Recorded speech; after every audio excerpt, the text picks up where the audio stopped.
Après avoir réalisé le célèbre road trip de Sydney à Cairns, nous voilà dans l'avion direction Adélaïde, le sud de l'Australie, pour récupérer notre location de van et démarrer un nouvel épisode pour vous faire découvrir Uluru, le célèbre rocher classé au patrimoine mondial de l'UNESCO, situé en plein milieu de ce gigantesque pays. Pour ces 10 jours de road trip dans le Red Center, on a besoin d'acheter à manger, à boire et surtout faire le plein d'essence. Il nous a pas fallu longtemps pour nous sentir dépaysés. Quelques heures de route à peine et on ressentait déjà l'ambiance désertique avec ces vastes étendues de terre ocre à perte de vue. Les Australiens déconseillent fortement de conduire à la tombée de la nuit, car entre la faible visibilité et la monotonie de la route, la fatigue peut se faire ressentir très rapidement. Sans parler de la faune où il peut y avoir des vaches, chameaux, chevaux ou encore kangourous qui déboulent en plein milieu du pare-choc. Donc il a fallu trouver un endroit pour dormir assez rapidement, et ça ressemblait à ça.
Eh ben on vient de se réveiller dans la Outback.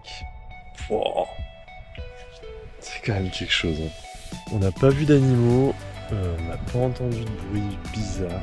Par contre, il y a des trous un peu partout dans le sol. J'ai l'impression qu'il y a des vers géants qui vont sortir. À votre avis, c'est quoi ça?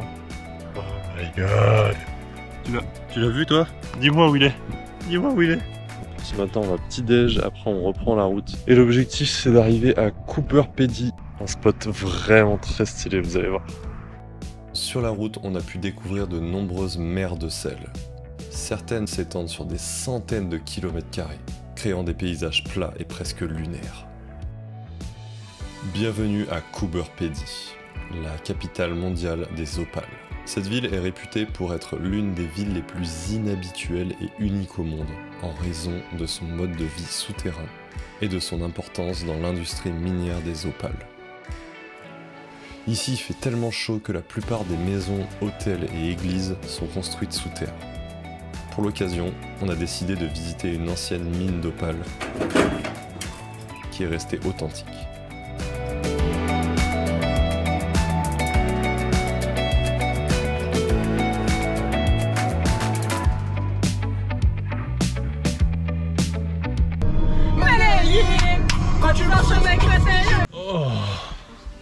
Journée route aujourd'hui, on a beaucoup roulé. Combien de kilomètres à peu près? 500, 600. Du coup, demain on rentre dans le territoire du Nord. Si tout va bien, demain on rejoint Uluru. Donc bien hâte de voir ce monstre à l'horizon.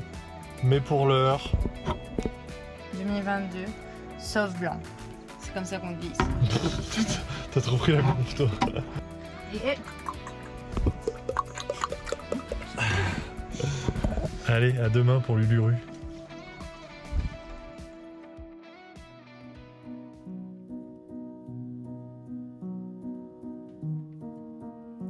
Ce matin, on passe la frontière du territoire du Nord. C'est là où on s'est fait de nouveaux amis. Non, je parle pas de ces magnifiques émeux, mais de ce groupe de Français avec qui on a décidé de faire la suite de la route ensemble pour rejoindre Uluru.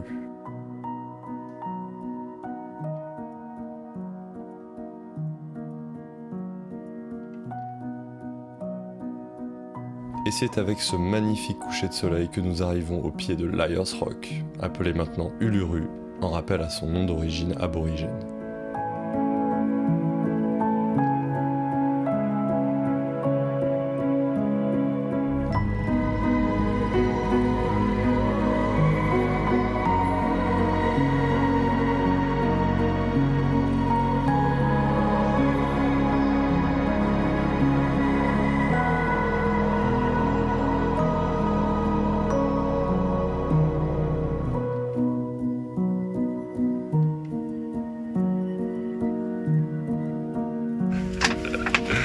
Ce matin, on a décidé de se lever tôt pour voir le lever de soleil, mais pas seulement le voir, le courir. On va courir le lever de soleil.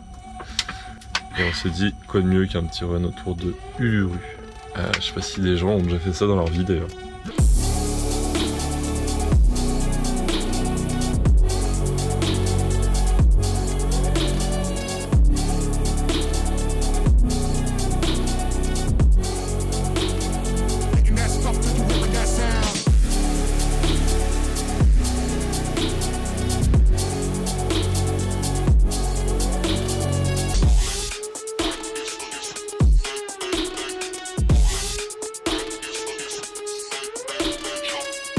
Je vais toucher l'Uluru pour la première fois. Oh. Putain, je ressens un truc là. Putain, mais c'est même pas de la vraie pierre, c'est du plastique. Mais quoi? On nous a menti là.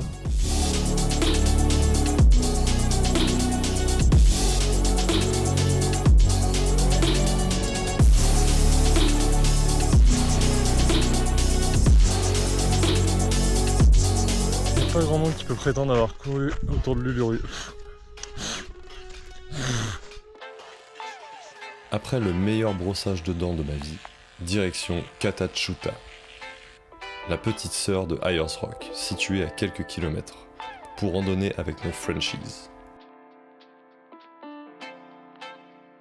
Alors aujourd'hui nous sommes au parc national de Uluru et nous faisons une randonnée de 7,4 km avec 344 mètres de dénivelé pour voir la vallée du vent. Merci Wikipédia, tout de suite de nouvelles aventures.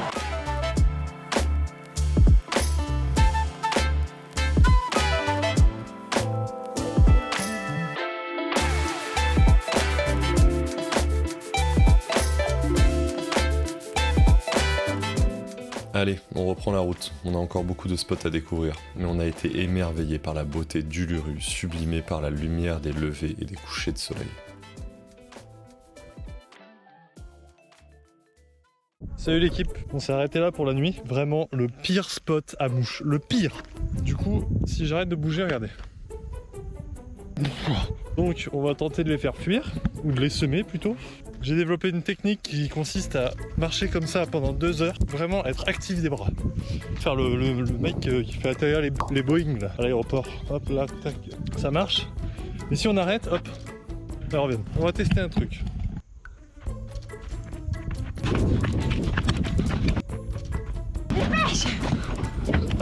Oh, je t'ai coincé la cheville. Oh, on a géré, y a pas de mouche. On reste là, tant pis. Bonjour. Aujourd'hui, la tenue c'est violet apparemment. On teste toutes les couleurs pour faire fuir les mouches. Jaune, ça marche pas. Noir, hier, ça marchait pas. Violet. Violet, on va voir. Aujourd'hui, on va visiter Kings Canyon. C'est un canyon des Kings. Hop.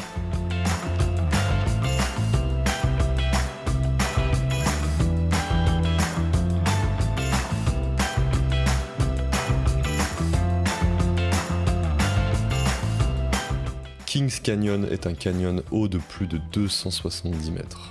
Il a été formé il y a des millions d'années par l'érosion et les mouvements géologiques. Ce que vous voyez là, c'est l'oasis de Kings Canyon, autrement appelé Jardin d'Éden. Il permet la survie d'espèces animales et abrite également une végétation abondante. Et comme on dit, oasis is good. Bah voilà, on termine la randonnée de Kings Canyon. Et très impressionnant. Après, direction Alice Springs.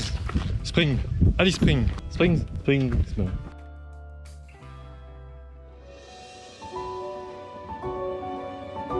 Alice Springs est une ville isolée.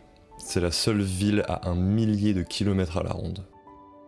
D'influence aborigène de par sa proximité avec de nombreuses communautés autochtones, elle fait face à des défis liés à l'insécurité et à l'isolement géographique, mais offre des opportunités de découverte des trésors naturels et culturels du désert australien, comme par exemple le parc national des MacDonnell, où nous nous apprêtons à passer la nuit.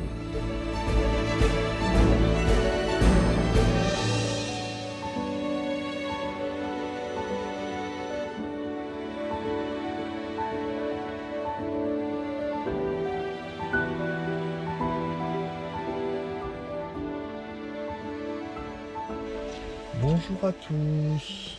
Il est 6h du matin. On a bien dormi? Non, j'avais peur T'avais peur de qui? des aborigènes. On nous a dit qu'ils étaient méchants. On a dormi juste à côté d'Alice Spring. Alice Spring n'est pas réputée pour être la ville la plus safe d'Australie. Donc on n'a peut-être pas dormi sur nos deux oreilles. Quoique moi j'ai très bien dormi. Non, mais je suis sûre que c'est des conneries. C'est comme Marseille. Ouais, vas-y pas, tu vas te faire tirer au cul. Y'a personne. Ce matin, quelques petits spots, beaucoup de gorges. On va essayer de se baigner dans l'eau qui a l'air très très froide.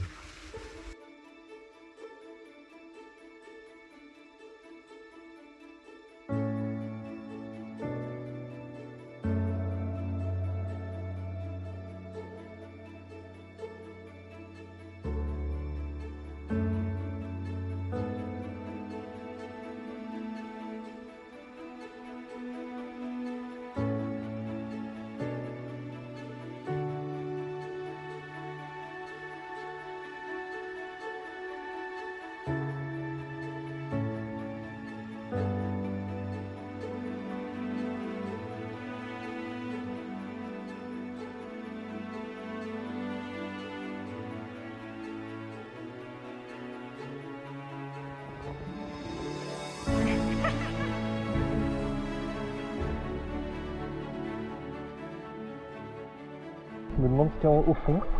J'espère vraiment qu'il n'y a pas de serpent ou de trucs comme ça. On va regarder ça ensemble.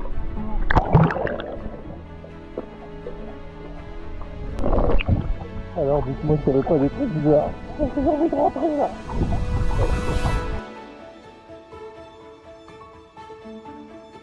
On est aussi tombé sur les célèbres fosses d'ocre. C'est la matière première des peintures et des décorations corporelles lors des cérémonies aborigènes.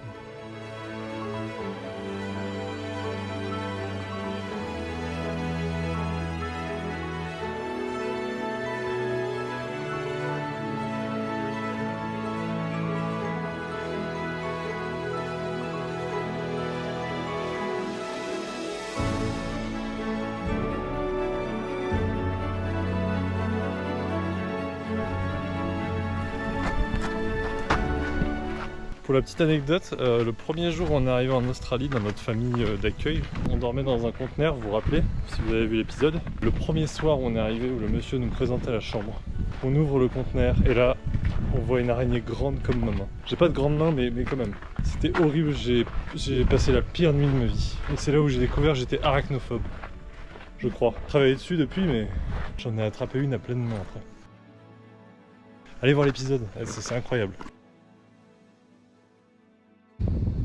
Dernier spot dans les McDonald's. Notre mission est d'aller à Alice Spring faire les courses et de tracer direction Adélaïde pour rendre le van sans prendre de pénalité de retard. Il va falloir y envoyer.